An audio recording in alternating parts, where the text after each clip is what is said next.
বউ পাইয়া সুন্দর স্ত্রী পেয়ে মায়ের কথা ভুলে যেও না। অনেক সাহেব আছে মায়ের কথা ভুলে যায়, স্ত্রীর কথা অনুযায়ী মায়ের উপর অত্যাচার করে, এরকমও বহুত আছে। আল্লাহ পাক বলছেন শোনো, ওয়াকাদা রাব্বুকা আল্লা তা'বুদু ইল্লা ইয়্যাহু ওয়া বিল ওয়ালিদাইনি ইহসানা। তোমার প্রভুর পক্ষ থেকে ফয়সালা হয়েছে, চূড়ান্ত সিদ্ধান্ত হয়ে গিয়েছে, আমি আল্লাহর ইবাদতের পর তোমার মা বাপের ইহসান করবে, খেদমত করবে, তাদের জন্য উপকার করবে, তাদেরকে ভালোবাসবে। আল্লাহ রাব্বুল আলামিন বলেন মা বাপের সঙ্গে কেমনে কথা বলবে, তাদের সাথে কিভাবে আচরণ করবে, আল্লাহ তাও শিখিয়ে দিয়েছেন। আল্লাহ পাক বলেন ওয়ালা তাকুল লাহুমা وَقُلْ لَهُمَا قَوْلًا كَرِيمًا। মা বাবার সাথে সম্মানজনক কথা বলো। وَقُلْ لَهُمَا قَوْلًا كَرِيمًا, সম্মানজনক কথা বলো, মাথায় ঝাঁকি দিয়ে রাগ করে চোখ মোটা করে কথা বলো না। তুমি সন্তান, তোমার জন্য সবচাইতে বড় পীর তোমার আব্বা তোমার আম্মা, ঠিক কিনা কন? ছেলের জন্য, মেয়ের জন্য, সন্তানের জন্য সবচাইতে বড় পীর কে? বাপ মা। এটা ভালো করে মনে রাখতে হবে।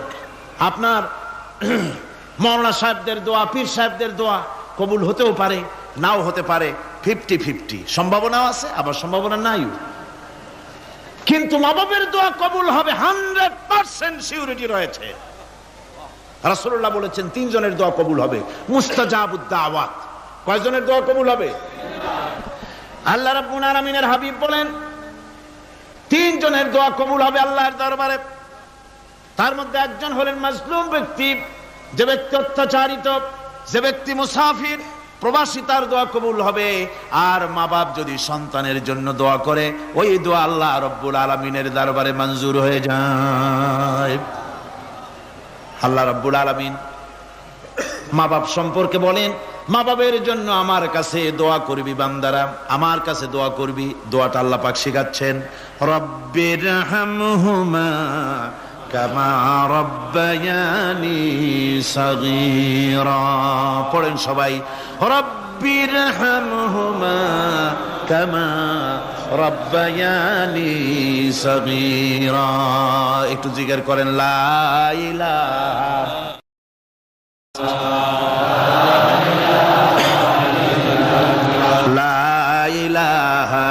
ইল্লাল্লাহ, লা ইলাহা ইল্লাল্লাহ, লা ইলাহা ইল্লাল্লাহ, লা ইলাহা ইল্লাল্লাহু মুহাম্মাদুর রাসূলুল্লাহ।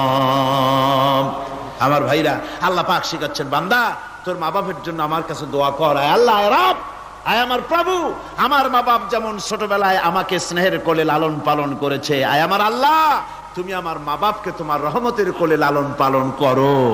আল্লাহ শিখাই দিয়েছেন। আমার ভাইরা, প্রত্যেক নামাজের পরে এই দোয়াটা ভুলে যাবেন না। ভুলে যাবেন? ভুলে যাবেন? আমার ভাইরা, আমার বোনেরা, সবাই প্রত্যেক নামাজের পরে পড়বেন, রব্বিরহামহুমা কামা রব্বায়ানি সাগীরা। এই দোয়া করতে কেউ ভুলে যাবেন না।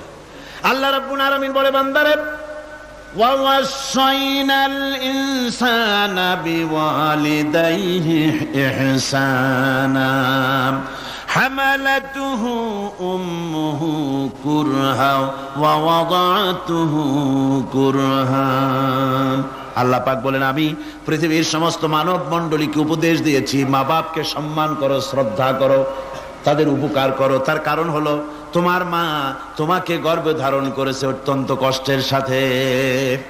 আল্লাহ বলতেছেন, মা তোমাকে গর্ভ ধারণ করেছে অত্যন্ত কষ্টের সাথে, এরপরে তোমাকে ডেলিভারি করেছেন অত্যন্ত কষ্টের সাথে, তোমাকে ডেলিভারি করেছেন। গভীর রাত্রে মানুষ সব ঘুমায় যায়, গর্ভবতী মা ঘুমাতে পারে না, সন্তান পেটের ভিতরে, হাঁটু দিয়া গুতা মেরেছে, পা দিয়া লাথি মেরেছে। মা চরম শীতের রাত্রে, প্রচন্ড শীতের রাতে গায়ের লেপটা সরায় দিয়া মা একবার দাঁড়ায়, আর একবার বসে, একবার দেওয়ালের সাথে হেলান দিয়া দাঁড়ায়। কষ্ট করে রাতটারে কাটায় দেয়। আবার সারাদিন সংসারের জন্য কাজ করেছেন, রান্না বান্না করেছেন মা, সকলকে খাওয়াইয়া মা শেষের দিকে খেতে গেছেন। যখন নিজে খেতে গেলেন, খাবারের ক্ষুধাত নিয়ে পেট ক্ষুধা নিয়ে খেতে বসেছেন, পেটের ভিতরে সন্তান লাথি মেরেছে, পেটের মধ্যে ঘুষা মেরেছে, হাঁটু দিয়া গুতা মেরেছে, ভরা পেটে পেটের ভিতরে সন্তান গুতা মারলো হাঁটু দিয়া, মাথা দিয়া। মা ক্ষুধা রয়েছে, পেটে খেতে পারলেন না, বেদনা শুরু হয়েছে। খাবারের থালাটা ঠেলে দিয়ে মা দাঁড়ালেন, বসলেন, চোখের পানি ফেললেন। এভাবে করে মা একটা দুইটা দিন নয়, 10টি মাস পর্যন্ত সন্তানটাকে পেটের মধ্যে নিয়ে, একটা জীবিত মানুষ আর একটা জীবিত সন্তান পেটের মধ্যে নিয়ে নড়াচড়া করছেন, চলাফেরা করছেন। কিতাবের মধ্যে এসেছে রাতের বেলায় মা যে ঘুমাতে পারেন না সন্তানের নড়াচড়ার কারণে। রাতভর ইবাদত করলে যত সওয়াব পাওয়া যেত, আল্লাহ ওই সওয়াব মায়ের আমলনামায় লিখে দেন। সন্তান পেটে থাকার কারণে খেতে পারে না, পেট ভরে ক্ষুধায় কষ্ট পায় মা। এই জন্যে 10 মাস ধরে রোজা রাখলে যে সওয়াব হতো, আল্লাহ রাব্বুল আলামিন মায়ের আমলনামায় রোজার সওয়াব লিখে দেন। 10 মাস পুরে গেল, সন্তান ডেলিভারির সময় চলে এলো। মায়ের মন বিমর্ষ, সন্তান ডেলিভারি হবে, না জানি মরে যাই নাকি, না জানি অপারেশন লাগে নাকি, কি অবস্থা হবে। মা খেতে পারে না, মুখটা শুকায়া যায়। ডেলিভারির সময় যখন আসে, মা বাবার কাছ থেকে বিদায় নিয়ে যায়, স্বামীকে একান্তে গোপনে ডেকে নিয়ে বলে, প্রাণের স্বামী, দীর্ঘদিন একসঙ্গে ঘর কন্যা করেছি, অপরাধ হয়ে যেতে পারে, আমারে মাফ করে দিও। আমার মনে হয় এবার আমি আর বাঁচবো না। সংসার থাকলো, চাবি থাকলো, সব বুঝে নাও, আমারে মাফ করে দিও। মা চলে গেল সতিকা গৃহে, ক্লিনিকে চলে গেল, অপারেশন থিয়েটারে চলে গেল, অথবা ডেলিভারির জায়গায় চলে গেল। ডেলিভারি পেইন শুরু হয়ে গেল, বেদনা শুরু হয়ে গেল। এক একটা বেদনা যেন মায়ের এক একটা মৃত্যু যন্ত্রণা শুরু হয়ে যায়। এমন যন্ত্রণা, প্রসব বেদনা দুনিয়ার ভুক্তভোগী মা ছাড়া আর কেউ জানে না। এই চরম বেদনার ভেতর দিয়ে, চরম কষ্টের ভিতরে মা যখন একটা বাচ্চা প্রসব করলো, জিহাদের ময়দানের মতো মা রক্তাক্ত হয়ে গেলেন, সন্তান দুনিয়ায় এলো। মা তখন অস্থির থাকেন। এত বড় বিরাট কষ্টের ভিতরে আল্লাহ রাব্বুল আলামিন বলেন, সন্তান যখন ডেলিভারি হয়ে গেল, মায়ের মনের ভিতরে আমি তখন এই ফিলিংস, এই টেন্ডেন্সি জাগ্রত করে দিই, দেখ কি হয়েছে। মা তখন দেখতে চায় কি হয়েছে। মায়ের সামনে যখন এত কষ্টের, হৃদয় রিংড়ানো, কলিজার 32টি নাড়ি ছেঁড়া যন্ত্রণার সন্তান যখন মায়ের চোখের সামনে আসে, আল্লাহ পাক বলেন, মা যখন তার ছেলের মুখের দিকে তাকায়, মেয়ের মুখের দিকে তাকায়, আল্লাহ বলেন 10 মাসের পেটে ধরা কষ্ট আর ডেলিভারির সব কষ্ট মায়ের মন থেকে মুছে ফেলে দেই। আল্লাহ রাব্বুল আলামিন বলেন, খবরদার দুনিয়ার মানুষ, এমন মায়ের সাথে নাফরমানি করবি না, এ মায়ের সাথে নাফরমানি করবি না, মাকে সম্মান করবি, মার কাছে দোয়া চাবি। দুনিয়ায় যদি সম্মান চাও, রিজেক্ট চাও, মায়ের পায়ে ধরে কাঁদো। মায়ের জাতি অনেক সম্মান তার। রাসূল করিম সাল্লাল্লাহু আলাইহি ওয়াসাল্লামকে প্রশ্ন করা হয়েছে, হুজুর খেদমত করব কার? হুজুর কয় মায়ের। তারপরে কার? হুজুর কয় মায়ের। তারপরে কার? হুজুর বলেন মায়ের। তারপরে কার? তোমার পিতার। 3 গুণ। তোর মায়ের মর্যাদা 3 গুণ বেশি, তোর বাপের চাইতে মর্যাদা বেশি। সুবহানাল্লাহ পড়ে। আর আজকে ইসলামের শত্রুরা তারা বলে যে ইসলাম নারীর অধিকার আদায় করে নাই। নারীর অধিকার ইসলাম দেয় নাই তো কে দিয়েছে? আমার বন্ধুগণ, বিশ্বনবী জনাব মুহাম্মদ রাসূলুল্লাহ সাল্লাল্লাহু আলাইহি ওয়াসাল্লাম মসজিদে নববীর ভিতরে বসে আছেন। এক বৃদ্ধা মহিলা মসজিদের মধ্যে প্রবেশ করলেন। হুজুর বৃদ্ধাকে দেখে দাঁড়ায় গেলেন, বিশ্বনবী বুড়ি মেয়ে লোককে দেখে দাঁড়ায় গেলেন। আল্লাহর নবী বুড়িকে দেখে দাঁড়ালেন। বুড়ি যখন কাছে এলেন, আল্লাহর নবী নিজের গায়ের চাদর বুড়ির জন্য বিছায়া দিলেন। বুড়ি বসলেন। এরপরে কথাবার্তা সারার পর বুড়ি যখন বিদায় হবেন, হুজুর আবার দাঁড়ালেন। বুড়ি মহিলা চলে গেলেন। সাহাবায়ে কেরাম বলেন, ইয়া রাসূলুল্লাহ, কিছুই বুঝলাম না, একজন বৃদ্ধা মহিলার জন্য বিশ্ব নবী দাঁড়ান আর গায়ের চাদর বিছান, আমরা বড় আশ্চর্য হয়ে গেলাম। নবীজি বলেন, ও আমার সাহাবীরা, তোমরা জানো না এই মহিলাকে চিনতে পারো নাই? আমি আমার মায়ের দুধ আমার জীবনে কিসমতে তেমন হয় নাই, আমি আমার মায়ের দুধ তেমন কিসমতে পাই নাই। যার বুকে দুধ খেয়ে, যার কোলে কাখে চড়ে আমি বড় হয়েছি, আমার সেই দুধ মা, ইনি হযরতে হালিমাতুস সাদিয়া, আমার সেই দুধ মা। রাসূলুল্লাহ নিজে সম্মান দিয়েছেন মায়ের। খবরদার, মাকে অসম্মান করবেন না, মাকে সম্মান করবেন, মাকে শ্রদ্ধা করবেন। আমার বন্ধুগণ, আলেম ওলামা পীর বুজুর্গদের জন্য হাদিয়া তো দেন আপনারা, কোনো নিষেধ নাই, দেন। হাদিয়া দেওয়াও সুন্নত, নেওয়াও সুন্নত, দিবেন, আমি কোনো নিষেধ করি না। কিন্তু আমি বলতে চাই, পীর বুজুর্গদের কাছে, আলেম ওলামাদের কাছে হাদিয়া দিয়া আল্লাহরে যত না খুশি করতে পারবেন, এই ডালিম বেদানার মৌসুমে বেদানা একটা ভেঙে নিজ হাতে যদি মায়ের মুখে তুলে দেন, আল্লাহর আরশ খুশি হয়ে যাবে, আল্লাহর আরশ আজিম খুশি হয়ে যাবে, আল্লাহ পাক খুশি হয়ে যাবেন। মায়ের খাওয়াও, বাপকে খাওয়াও, তোমার সবচেয়ে বড় পীর তিনি। সুবহানাল্লাহ পড়ে, সুবহানাল্লাহ। মা বাপ যদি একটু দোয়া করে দেয়, তোমার জিন্দেগির কাম শেষ। একটু বদদোয়া করলে জাহান্নামে যাবা। কোন পীর সাহেব বদদোয়া করলে জাহান্নামে যাবে এমন কথা নয়, কোন মাওলানা বদদোয়া করলে দোজখে যাবে এমন কথা নয়। রাসূল বলেছেন, হুমা জান্নাতুকা ওয়া নারুকা, মা বাপ তোমার বেহেশত, মা বাপ তোমার জাহান্নাম। মা বাপ যদি অসন্তুষ্ট হয়, দোজখে যাবি, আর মা বাপ যদি খুশি, আল্লাহর জান্নাতে চলে যাবি। সুবহানাল্লাহ, সুবহানাল্লাহ, সুবহানাল্লাহ। মায়ের পায়ের তলে তোর বেহেশত। আমরা পুরুষ, আমাদের গত বছরও বলেছি, আমরা পুরুষ, আমাদের পায়ের তলে জুতা। আমাদের পায়ের তলে কি? শুধু জুতা। আর আমার মা, আমার মায়ের জাতি যারা এই প্যান্ডেলে বসে আছেন, আমার মায়েরা, বোনেরা, মায়ের জাতি যারা পৃথিবীতে, মায়ের জাতির পায়ের তলে আল্লাহর বেহেশত। সুবহানাল্লাহ। নারীর মর্যাদা ইসলাম দেয় নাই, কে দিয়েছে? আল্লাহ দিয়েছেন, আল্লাহ রাসূল দিয়েছেন। আমার বন্ধুগণ, হযরত বাইজিদ বুস্তামি, ছোট্ট বাচ্চা ছেলে, গভীর রাত্রে মা অসুস্থ, পানির পিপাসায় জেগে উঠেছেন। বাবারে, পিপাসায় শেষ হয়ে গেলাম, পানি দাও। ছেলে ঘরের ভিতরে পানি না পেয়ে বাইরে দৌড়াদৌড়ি করলেন। অনেক দূর থেকে পানি নিয়ে এসে দেখেন মা ঘুমায় গেছেন। পানি নিয়ে দাঁড়ানো, পৌষ মাস, মাঘ মাসের শীতের রাত, ফজরের সময় মায়ের ঘুম ভেঙে গেল। তাকিয়ে দেখেন বাইজিদ দাঁড়ানো, হাতে পানি থরথর করে কাঁপছে। জিজ্ঞাসা করে, বাইজিদ তুমি দাঁড়ানো কেন? ছোট্ট বাচ্চা বলে, মা পানি চেয়েছিলে তুমি গভীর রাত্রে, পানি ঘরে ছিল না, অনেক দূর থেকে আনতে হয়েছে। মা বলছে, ঘুমাও নাই কেন গ্লাস থুইয়া? বাচ্চা বলে, ঘুমাই নাই, তুমি যদি আবার পানি চাও, সময় মতো যদি দিতে না পারি, মা তোমার কষ্ট হবে, এই জন্য ফজর পর্যন্ত আমি দাঁড়ায় আছি, কখন তুমি পানি চাও। মা হাতের থেকে পানি নিয়ে পান করলেন। বাইজিদকে বিছানার উপরে আরাম করে কম্বল দিয়ে ঘুম পড়াইয়া দিলেন।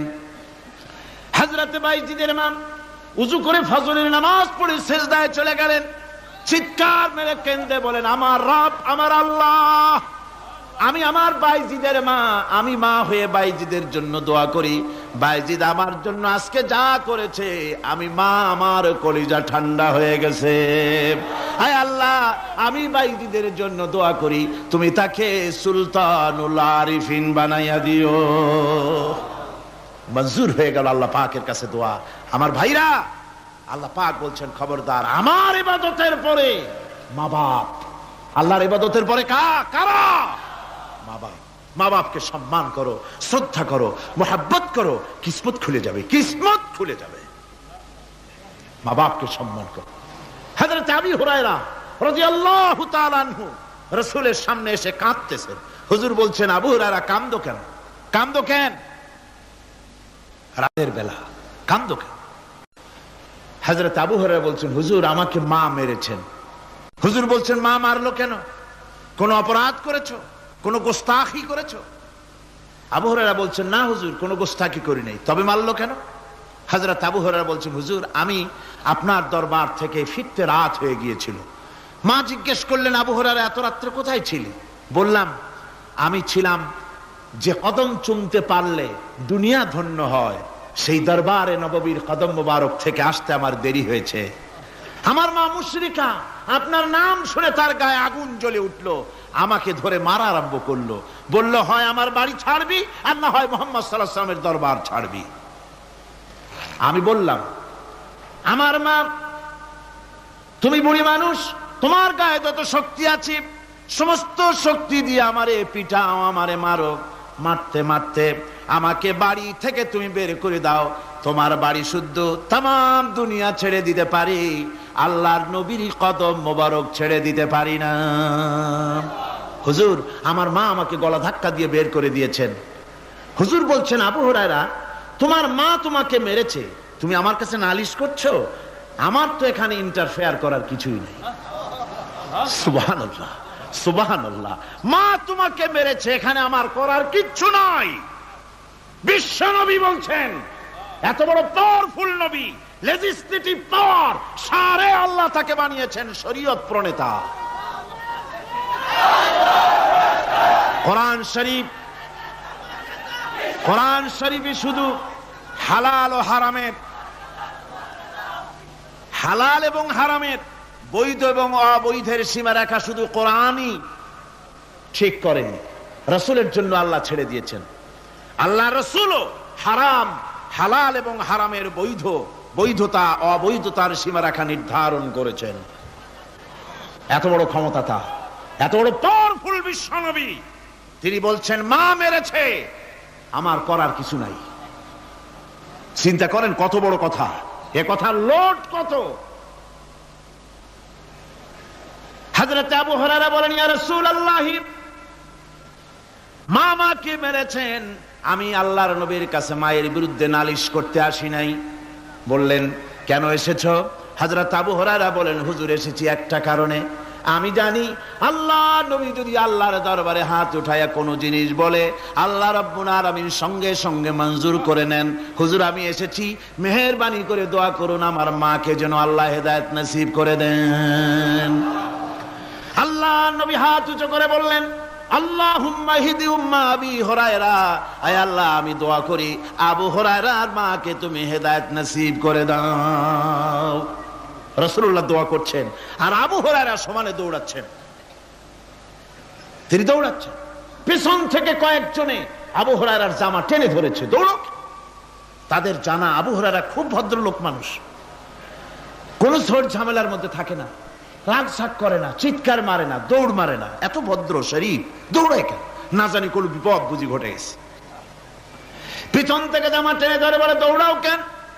হযরত আবু হুরায়রা জামা সাহাবীর হাত থেকে ছিনায় নিয়ে বলেন, জামা ছেড়ে দাও, আমাকে দৌড়াতে দাও।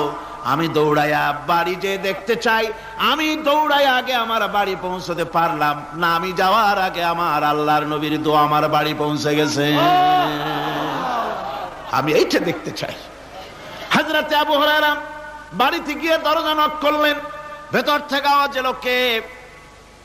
হযরত আবু হুরায়রা বলেন, মা আমি তোমার আবু হুরায়রা ফিরে এসেছি।